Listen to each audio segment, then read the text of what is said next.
हिटरलैंड के बाद दूसरा कानून है सीएए, जिसकी भी मॉब लिंचिंग की कोशिश की गई थी और शायद एक बार फिर से उसकी कोशिश की जा सकती है। सीए यानी कि नागरिकता संशोधन अधिनियम, नागरिकता कानून 2019 में इस कानून के विरोध में शाहीन बाग आंदोलन और दिल्ली दंगे हो चुके हैं और अब ये कानून 2024 लोकसभा चुनाव से पहले लागू होने जा रहा है। इस सीए कानून पर ओवैसी ने संकेत दे दिया कि देश को फिर शाहीन बाग बनाने की कोशिश हो सकती है।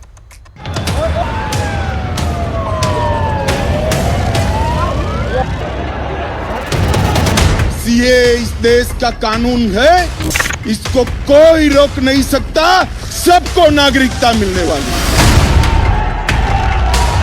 CAA is anti-constitution. It will be a grave injustice, especially to the Muslims.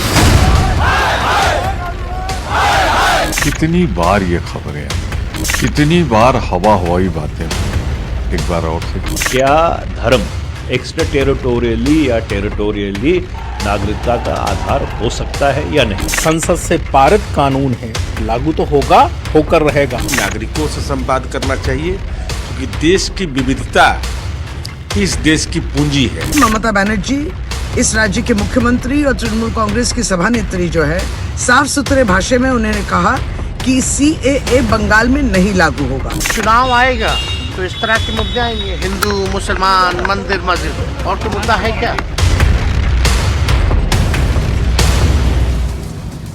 देखिए, आज से 11 दिन पहले नरेंद्र मोदी सरकार ने गारंटी दी थी कि सीए लागू होकर रहेगा।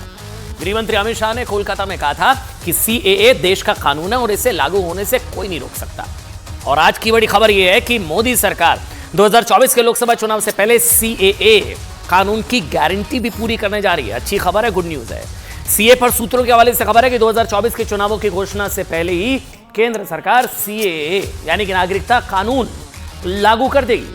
इस खबर का मतलब यह है कि भारत में 100 दिन के अंदर नागरिकता कानून लागू होने जा रहा है। बहुत बड़ी खबर है ये। 2024 के लोकसभा चुनाव अप्रैल और मई में होने वाले हैं, सब जानते हैं। मार्च के अंत या अप्रैल की शुरुआत में चुनाव आयोग तारीखों की घोषणा करेगा और इससे पहले ही भारत में नागरिकता कानून लागू हो चुका होगा, ऐसी संभावनाएं हैं। अब क्या है ये नागरिकता कानून? बहुत डराया ना कुछ लोगों ने इसको लेकर, इसकी भी मॉब लिंचिंग की कोशिश की गई थी। ये वही नागरिकता कानून है जिसके खिलाफ शाहीन बाग आंदोलन के जरिए दिल्ली को 55 दिनों तक बंधक बनाकर रखा गया था, याद है? दंगे हो गए थे दिल्ली में, भीषण दंगे हो गए थे, लागू नहीं होना चाहिए। कम से कम 53 लोगों की मौत हो गई थी इन दंगों पर। दिल्ली पुलिस ने अपनी चार्जशीट में कहा था कि दिल्ली दंगों को पूरे देश में फैलाने की बात कही गई थी, हिंदुओं को चुन चुनकर निशाना बनाने की बात कही गई थी। सीए के खिलाफ यह अफवाह फैलाई गई थी क्या है कि यह कानून भारत से मुसलमानों को निकालने के लिए है। सच यह है कि नागरिकता कानून किसी की नागरिकता छीनने का नहीं। आप समझिए, सीएए का भारतीयों से कोई लेना देना ही नहीं है, यह नागरिकता देने वाला कानून है सीएए। भारत सरकार सीए को लेकर जो नोटिफिकेशन जारी करने जा रही है ना, उसमें इस कानून के जरिए भारत के 3 पड़ोसी देशों के प्रताड़ित अल्पसंख्यकों को, जिनका रिलीजियस परसिक्यूशन हुआ है, उनको सिटीजनशिप दी जाएगी। सीएए का यह कानून 31 दिसंबर 2014 के पहले आने वाले 6 अल्पसंख्यकों पर लागू होगा, जो वहां के अल्पसंख्यक है जिनका रिलीजियस परसिक्यूशन होता है। इस कानून के जरिए पाकिस्तान, बांग्लादेश, अफगानिस्तान के प्रताड़ित वहां की माइनॉरिटी को, जो कि हिंदू हैं, सिख हैं, पारसी हैं, जैन हैं, उनको नागरिकता मिलेगी क्योंकि उनका वहां प्रताड़ित उनको किया जा रहा है। प्रताड़ित अल्पसंख्यकों में हिंदू, सिख, ईसाई, जैन, बौद्ध और पारसियों को भारत की नागरिकता मिलेगी। यह कानून नागरिकता लेने वाला है ही नहीं, यह देने वाला है। भारतीयों से कोई लेना देना ही नहीं है। यानी मोदी सरकार राम मंदिर का प्रण पूरा करने के बाद नागरिकता कानून का प्रण पूरा करने में जुट जाएगी। सूत्र ये भी बता रहे हैं कि केंद्र सरकार ने इसके लिए नियम तैयार कर लिए हैं। माना जा रहा है कि इस कानून से भारत में रह रहे 32,000 से ज्यादा गैर मुस्लिम शरणार्थियों को फायदा मिलेगा। समझ गए आप? इन्हें भारत में नागरिकता का अधिकार मिलेगा। क्या हुआ 2019 में जब नागरिकता कानून पास हुआ था, तब Congress, TMC, NCP, national conference, PDP, Samajwadi party, AIMIM, ज्यादातर मुस्लिम संगठनों ने सीए का विरोध किया।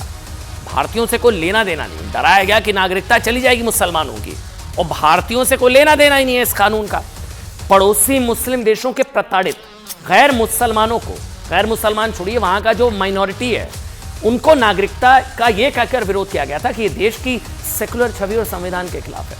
इस कानून के विरोध में मांग की गई थी कि अगर पड़ोसी देशों के गैर मुसलमानों को नागरिकता दी जा सकती है तो घुसपैठिए रोहिंग्या और बांग्लादेशी मुसलमानों को क्यों नहीं। अब पाकिस्तान के मुसलमानों की गारंटी कौन ले कौन ना ले, लेकिन अगर हिंदुओं का रिलीजियस परसिक्यूशन हो रहा है वहां पर, उनको तो लाना पड़ेगा ना। अब जब मोदी सरकार सीएए पर अपनी गारंटी पूरी करने जा रही है ना, तभी उसी तरह से देश के मुसलमानों को भड़काने की कोशिश शुरू हो चुकी है। कांग्रेस कह रही है कि यह चुनावी हथकंडा है, टीएमसी कह रही है कि देश का कानून बंगाल में लागू नहीं होने देंगे, ममता कह रही है लागू नहीं होने देंगे बंगाल में। ओवैसी वही डर की दुकान खोलकर बैठ गए। ये कानून मुसलमानों के साथ घोर अन्याय है, भारत के मुसलमानों से कोई लेना देना नहीं है सीएए का। सुन लीजिए क्या पॉलिटिक्स हो रही है।